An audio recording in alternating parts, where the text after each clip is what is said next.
Viktor Frankl said, "Everything can be taken from a man but one thing, the last of the human freedoms. To choose one's attitude in any given set of circumstances, to choose one's way. This is Finding Human with Sue Jackson. Stay tuned for the next hour as Sue explores the human psyche, what makes us tick, and how to live better, more fulfilled and more meaningful lives. Only on 101.9 High FM.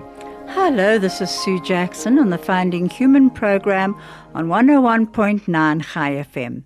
My guest today is Philip Weyers from Brisbane, Australia, and our topic is the grass greener? Phil will be telling you about when he left South Africa to go to Australia.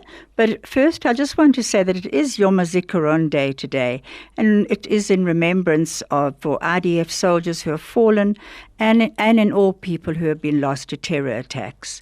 And we go from here straight into Yom HaAtzmaut, which is the celebration of Israel, and also it shows the gratitude that we are still being protected by the army, by the IDF, by all the protectors to actually be able to live in our homeland, Israel. And the strange thing is that today is also, Philip, Anzac Day, which is the Memorial National Day of Remembrance in Australia and New Zealand, and it commemorates all Australians and New Zealanders who served and died in all wars, conflicts, and peacekeeping operations. So we've got something in common with Israel. Hello, Phil. How are you? I'm fine, thank you, Sue. Can you hear me? I can hear you clearly. I can't see you, but I can hear you. Can you hear me clearly? I've got your strength 5. All good. Oh, good. And how very good to hear your voice and see your face, even if you can't see mine. But yeah. I think that may be a benefit, in fact. Hey. I'd like to see your face, Phil. Philip and I are related through marriage. We share an uncle, aunt, and cousins. So in other words, we are angetrouwde familie or mishpocha, whichever one you want to know.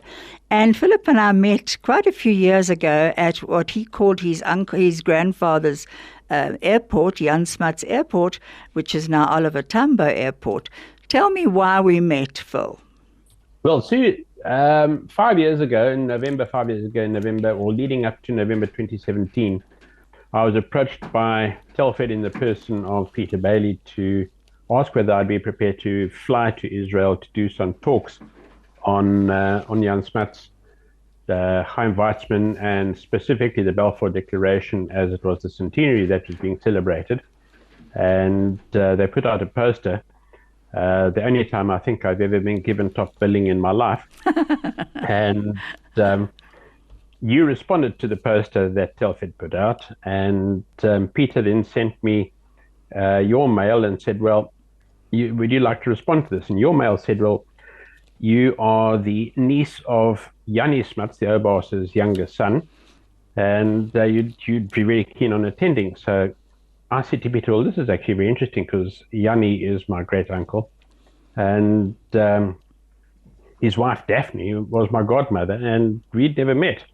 So you and I entered into email communications, and it turned out that you were the niece of my godmother Daphne, and we shared an aunt and uncle, or in my case a great aunt and a great uncle.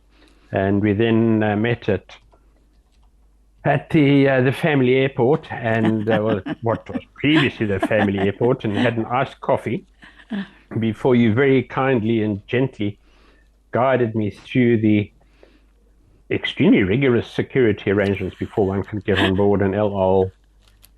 In those days, a 767, which had seen better days, as you will remember. I knew you were going to say that.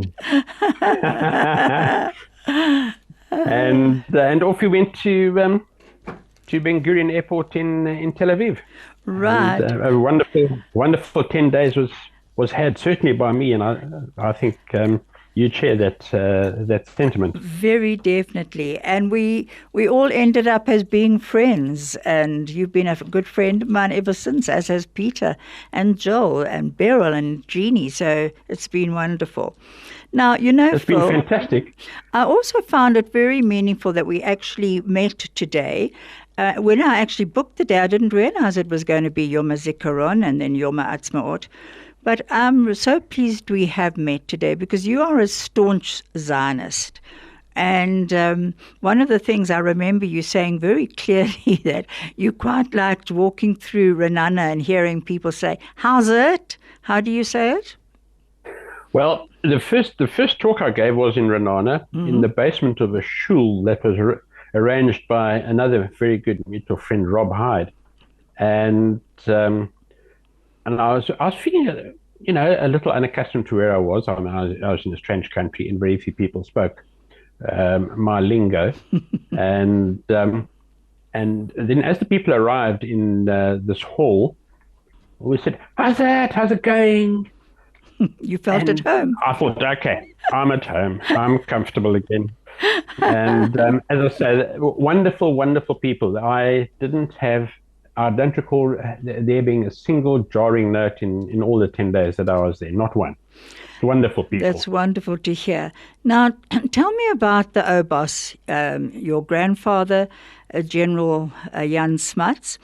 He said that he was a Christian Zionist, so it's appropriate also for us to have him on today. Now, one of the final things that he did was to recognize the state of Israel in 1948. Tell me how that came about. Well, he made a commitment to Dr. Chaim Weizmann. Early on, they met in 1917, and Chaim Weizmann was a physicist and a very brilliant physicist, and was to become, as we know, the first president of Israel. And the Obos and Dr. Weizmann hit it off. They became close personal friends to the extent that Dr. Weizmann visited the Obos at the big house in Irene. And the last overseas trip that the Obos ever made, and against doctor's advice, was to London to make the address at Dr. Weizmann's 75th birthday function. And that was the last trip he ever made to London. But he made a commitment. Dr. Weizmann's vision, which was initiated, as we know, by Theodor Herzl, was a homeland for the Jews. And let's face it, they've been persecuted through the ages, and it continues today, very sadly, as we know as well. And the Obos shared the vision. The Obos upbringing, obviously Calvinistic, very conservative, but he was taught, as was I as a child, which probably had a bearing on my current beliefs, my beliefs today certainly, that Israel or Palestine was where the Jews came from historically. The Obos believed that firmly, and I think that was the basis for his determination to establish, or to be part of the establishment of a Jewish homeland. And at any rate, the British then, as we know, put together a document called the Balfour Declaration, in which they expressed their view and support of a Jewish homeland in what was then Palestine. And the Obos was at that stage on the Imperial War Cabinet and had direct access, obviously serving on the cabinet. He could have discussions with Chaim Weizmann over a cup of coffee. I don't think they had beers between the two of them, but over a cup of coffee. And then you maybe carry those thoughts, those sentiments into the war cabinet. At any rate, as we know, the Balfour Declaration came to be, and then the problem was how to make this possible. And we're going to get back to that, Phil, shortly. Sure. This is Finding Human with Sue Jackson, only on 101.9 High FM.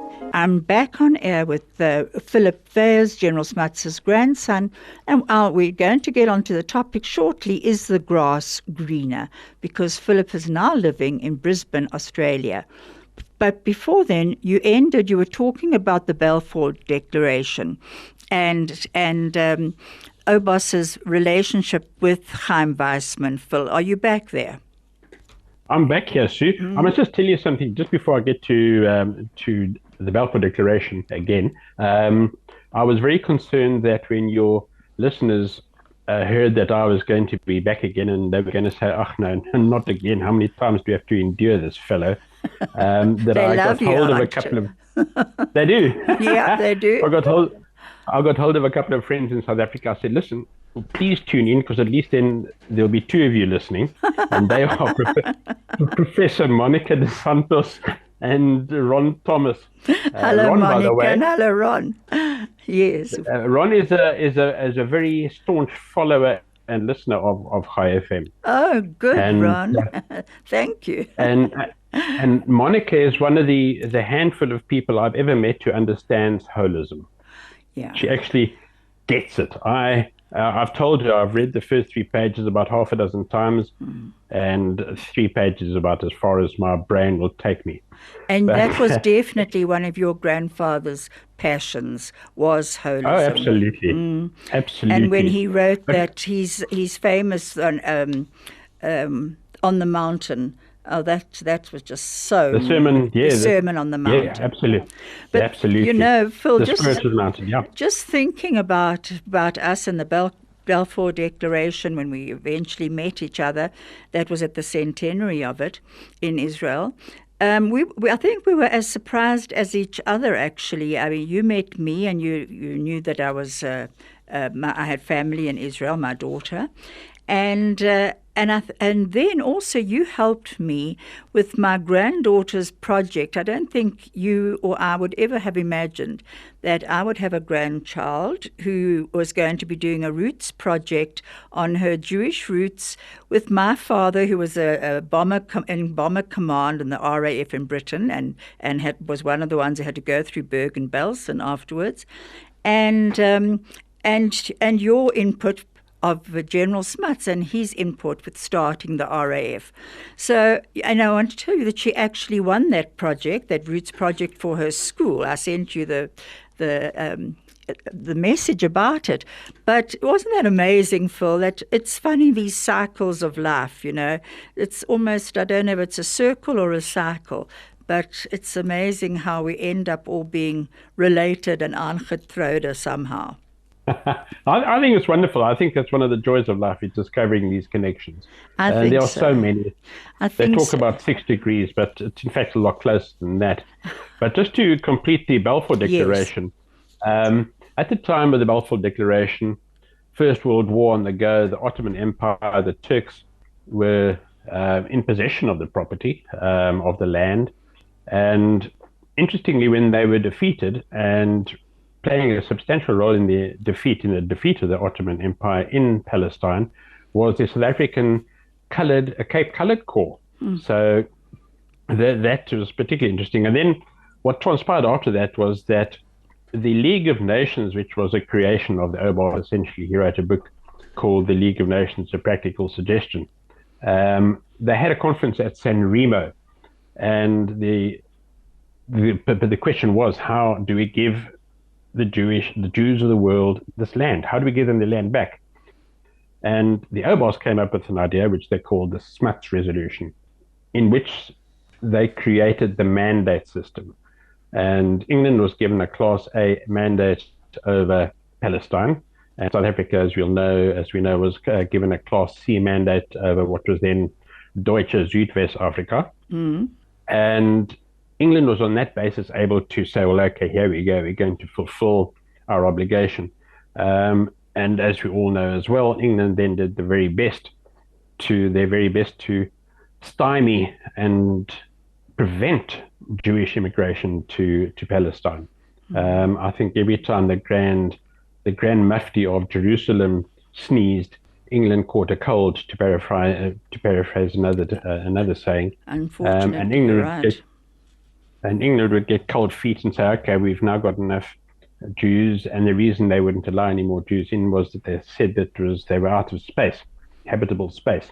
And if you look at Israel now, with what the Israelis have managed to achieve, it is, or 180-degree difference to what the Brits used as an excuse for attempting to prevent immigration to Palestine. Absolutely. And when you think of what they've actually done on their limited resources of land, it's an absolute miracle. If you'd like to SMS us, you can on 34519, or you can telegram us on 061 895 1019. Now, Phil, we could go on talking about this because, funny enough, new listeners tune in all the time. So there's so many who haven't heard our story, which is why I started with it. But now I want to go on to your leaving South Africa. You were a true South African, a son of our soil. And what has it been like for you to actually leave? The build-up. Let's look at the build-up. To start at the beginning, I think the seed was sown when we had an armed robbery at our home in Irene. Mm-hmm. And for 2 3/4 hours, we were bound and gagged while they ransacked our house. Mercifully, nobody was hurt. Emotional scars, obviously, but nobody was physically harmed. And I think that sowed the seed. And then my son-in-law was flying. He was an airline pilot for SA Express, and he was headhunted by Qantas in South Africa to fly for Qantas. My son was flying for Airlink at the same time, and as it transpired, Paul, my son-in-law, got out of SA Airlink before the government managed to destroy it, and is now a line training captain for Qantas, so he's done extremely well for himself. Very well. And so it was, my son-in-law came over initially to do the conversions and so on. My daughter, and most importantly, then my grandson, who was 2, followed him. Your beloved Sam. My little Sam, yeah. He's not so small, he's 8 years old now, can you believe? And then my son had it all prepared, the pathway prepared to fly for Qantas as well, and then COVID happened. And he was still determined to leave and to move to what he saw as greater possibilities, and got a student visa, and he's now doing electrical engineering. Oh my gosh! And obviously, so he's still a pilot, and the option remains open to him to go through refreshers and conversions, and it may just happen that one day he also goes to Qantas. But it then left my wife and I back in Centurion with the entire family here. And the only connection were the daily FaceTime calls, which did happen daily, and they lasted for an hour, hour and a half every single day, my wife and my daughter.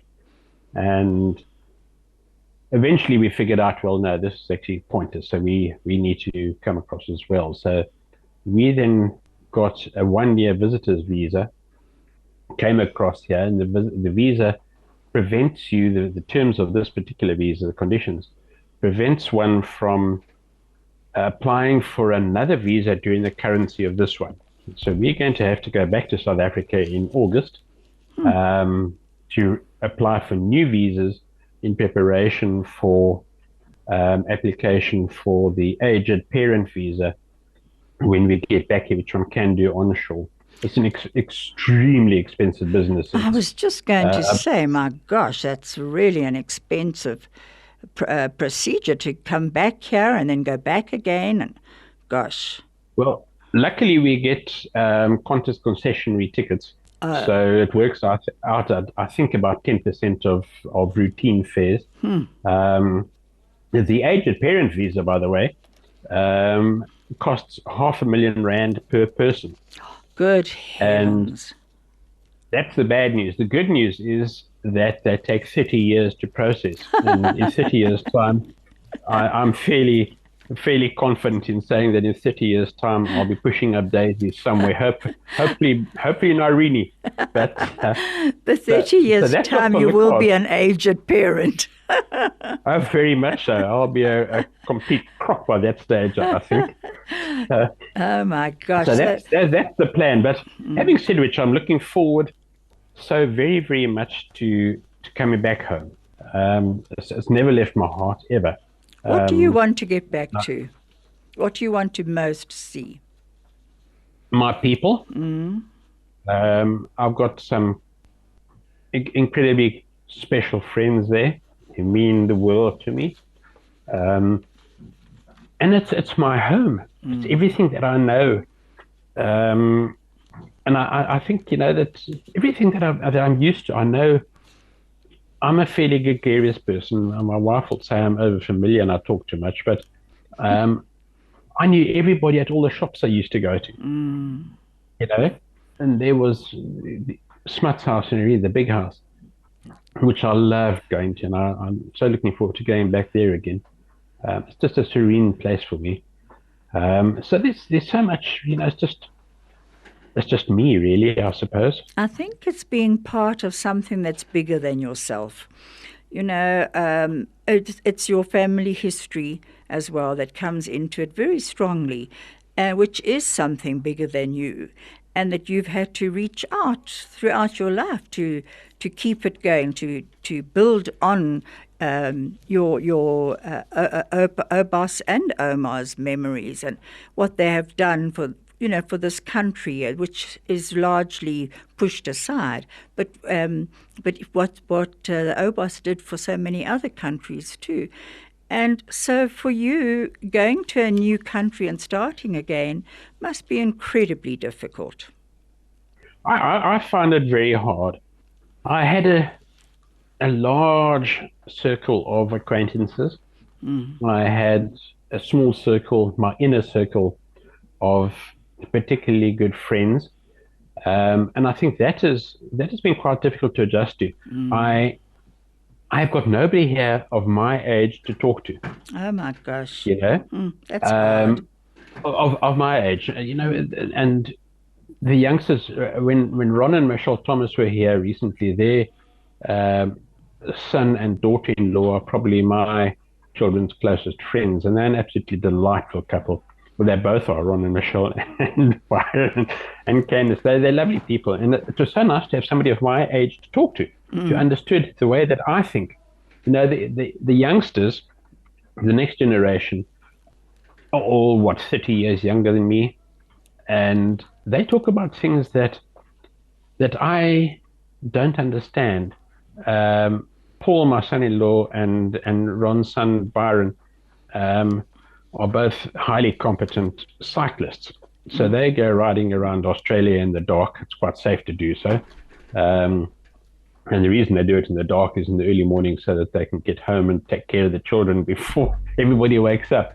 Otherwise, they're in trouble. But, those are their interests.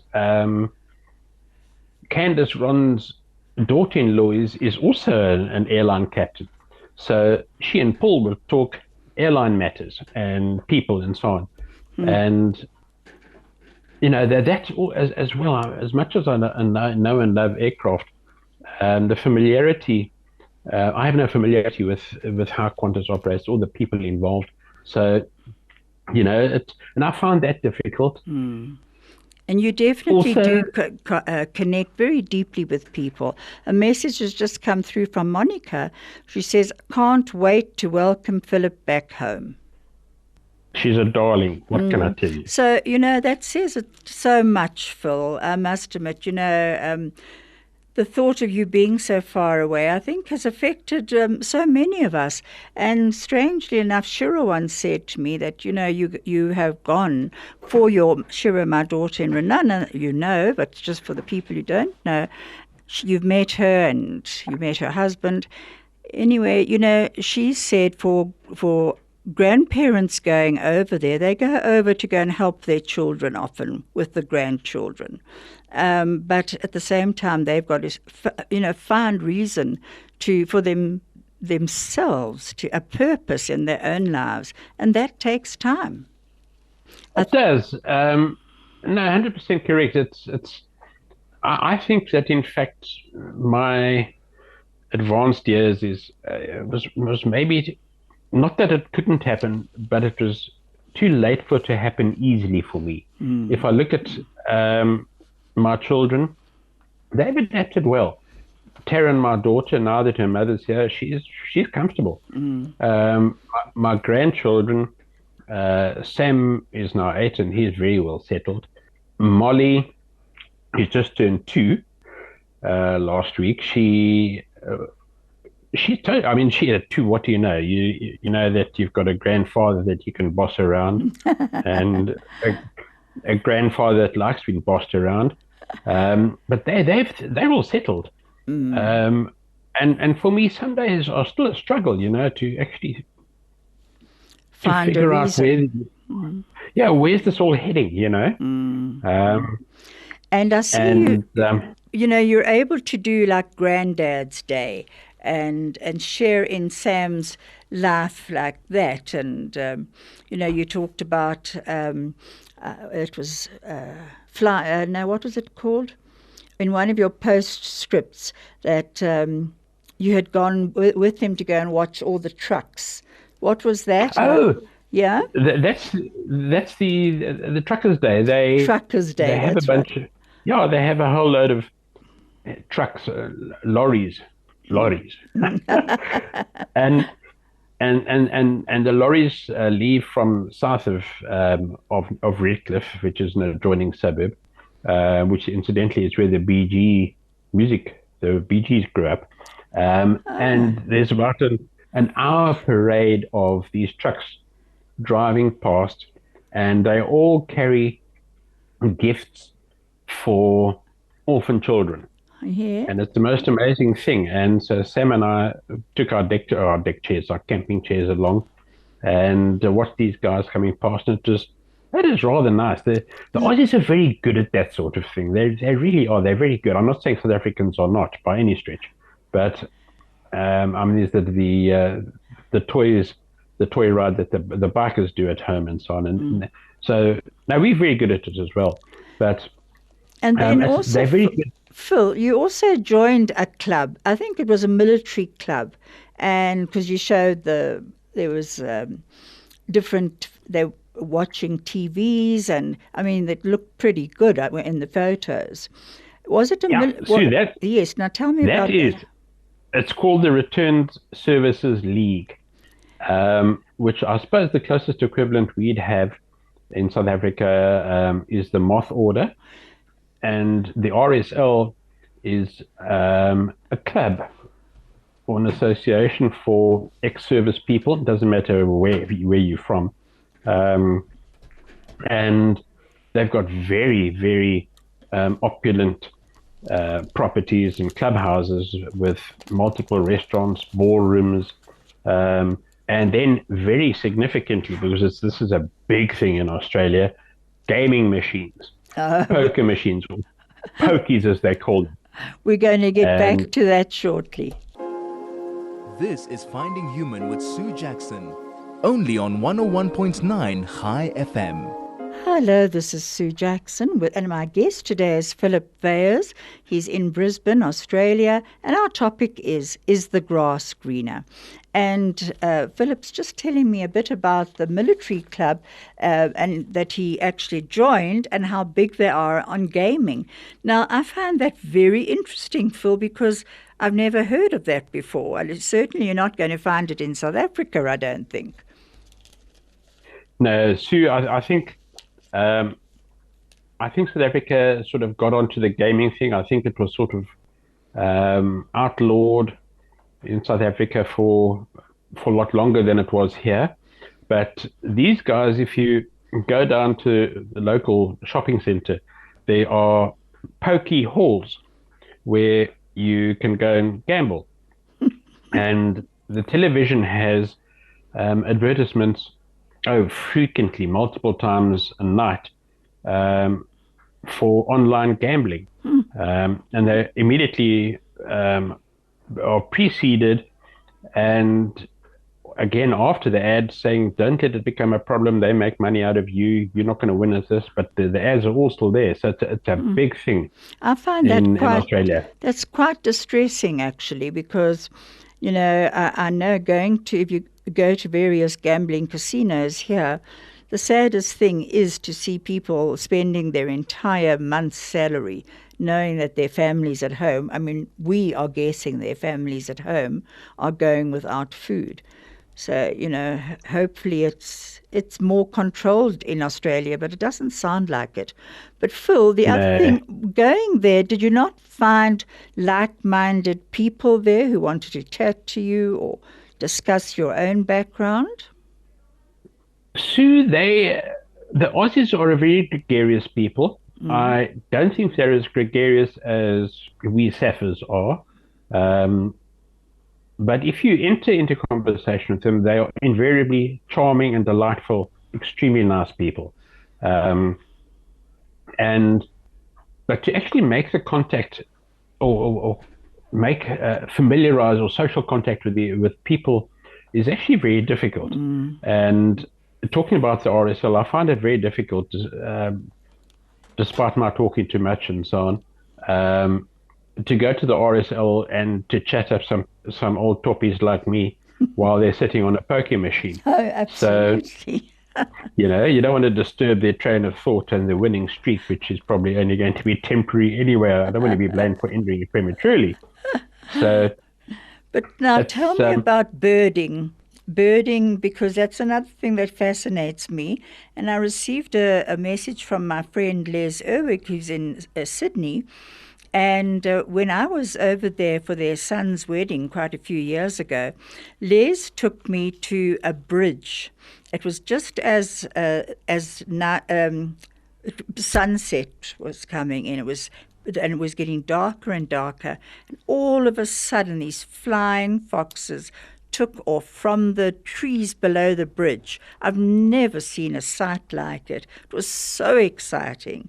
Now, that's one of the things that you do mention, and that is birding. But today I received a message from Les saying that it was, first of all, Anzac Day there, which I did know, and also that he had read an article of yours on Omar Smuts, but that we'll do another program on that. But thank you, Les, for sending that through. So you started birding in Australia, but you said the bird books are nowhere near as good as the ones in South Africa. No, Sue, we are blessed with an abundance of very, very good bird guides. Newman Roberts is for me still the Bible. Yeah. There's Sasol, retail outlets like Chamberlain's in Pretoria, which is a wonderful old Pretoria firm. Sponsor Bird books. There are not many here. And the other disadvantage I have at the moment is that where we are staying is a place called Newport, which is about a 40-minute drive north of Brisbane City. And it used to be marshland. And what they did was they created waterways, and the soil that they took out of the excavations they dumped next to the holes, waited a few years for them to compact, and then built houses on them. And what it means essentially is that the quality of the soil is appalling. I mean, it's clay. Nothing really grows. Certainly, very, very, very few trees of any note within 10-minute walk of here.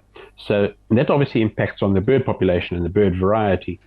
So one has to go rather further afield to wooded areas or well-treed areas to see the birds. So the other problem is that my faithful pair of Pentax binoculars are in Cape Town, awaiting to get aboard a vessel to cross the Atlantic and eventually, hopefully, arrive in Brisbane. So I'm using at this stage a pair of travel binoculars, which with my rather shoddy eyesight make it all quite a challenge. I'm sure. Now, Phil, the other thing, talking about the ocean, you were going for a swim in the Pacific, but you said you prefer the Indian Ocean. Did you go for your swim in the Pacific? Absolutely. I've had a few of them, and the Pacific is wonderful. We spent a long weekend at a place called Caloundra on the Sunshine Coast, and then Later last month in March, we spent a week on the Gold Coast, probably about 1.5 kilometers from Surfers Paradise. Yeah. And the Pacific is wonderful. It's glorious. I mean, for all intents and purposes, when you're in the water, trying to keep your head above the waves, you may as well be in any ocean in the world. But I just have a sentiment attached to the Indian Ocean, as I have a sentiment attached to the Natal South Coast, where I spent so much time, and every time such a happy time. It's got a place in my heart, and you look at the Pacific and you sit down, and I can stare at the sea for hours without any problem at all, and you think, well, this is really pretty magnificent, but it's not mine. You know what I mean? It's not mine. It's So, it's so theirs. It's not mine. nothing's really feeling like yours at the moment. No, no. And I think that's, as I said earlier, I think it's probably because of my advanced years and It's, maybe lack of flexibility. I don't know. I think it's also very early days, because talking to friends who have left for Israel, for instance, it's taken them a while, even though they often find other friends that they've had their whole lives that they didn't realize were living there, because they had lost contact with them. But it does take time, even if you do know people. Craig's telling me to go to break. This is Finding Human with Sue Jackson, only on 101.9 High FM. Hello, this is Sue Jackson on the Finding Human program on 101.9 High FM. My guest today is Philip Weyers, and we've been talking about, is the grass greener? Because Philip is now living in Brisbane, Australia. And Philip, I actually want to ask you about recycling, but before then, this goes into recycling, especially with water, because it says there will always be some people who think the grass is always greener on the other side. The reality is the grass is rarely greener on the other side, but it is always greener where you choose to water it. So rarely is R-A-R-E-L-Y, not is rarely greener. It's greener where you choose to water it. So tell me about the recycling in Australia, because that was fascinating. So Aussie is a very big recycling country. It is available everywhere, and there are two particular aspects of this. The one is that if you so wish, you can have 4 different rubbish bins. One is for general rubbish, household stuff. The other is for recycling, in which you put bottles, and there's a little on the label, and I think it's the same at home. There's a little label that tells you if something's recyclable or not. So you put your cardboard and your plastic bottles in there, and glass bottles. And then there's a third one where you can, I'm just trying to find my glass. There's a glass bin you can get. And the last one that you can get is for grass and leaves. But then what they have as well, and we have a garage full of bins and packets at the moment. Some containers here, notably beer cans and cans in general, as well as some plastic bottles, have a little on the label, a little sign that says 10 cents.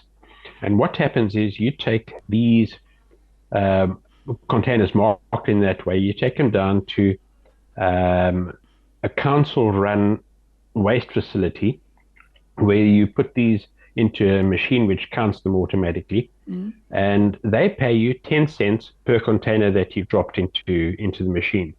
And this is used for Sam's retirement fund. Actually not.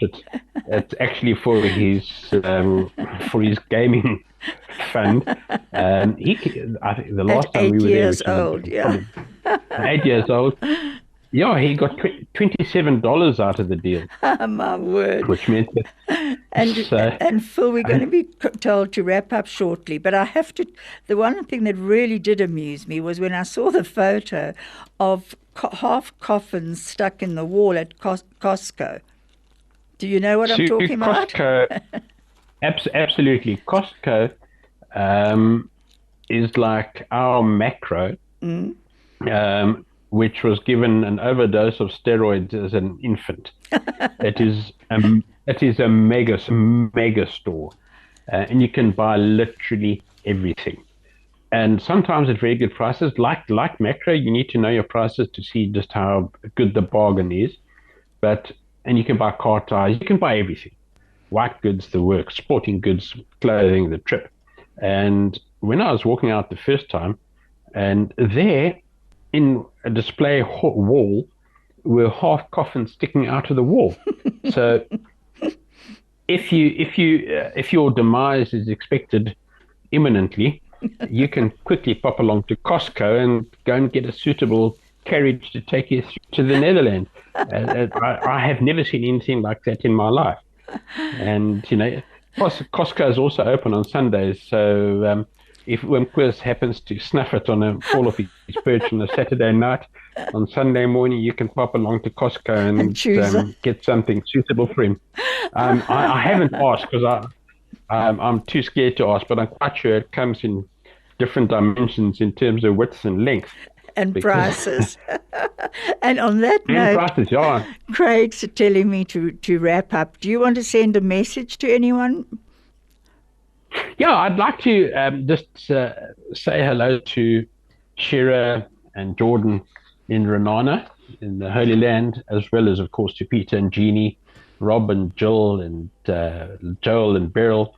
And then I've mentioned already my fan club, Monica, Ron and Michelle in South Africa. And just to tell Craig that he really needs to make a plan. He is too impatient time-wise. We need a longer time. He's smiling. He can put in more ad breaks to pay for it. And just joking. It's actually lovely to see you.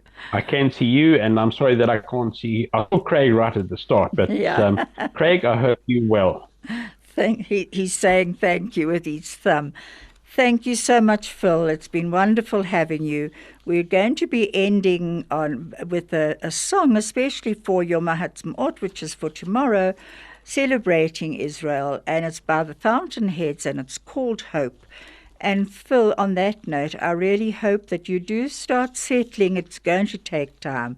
Just be patient. People will get to love you and want to be with you.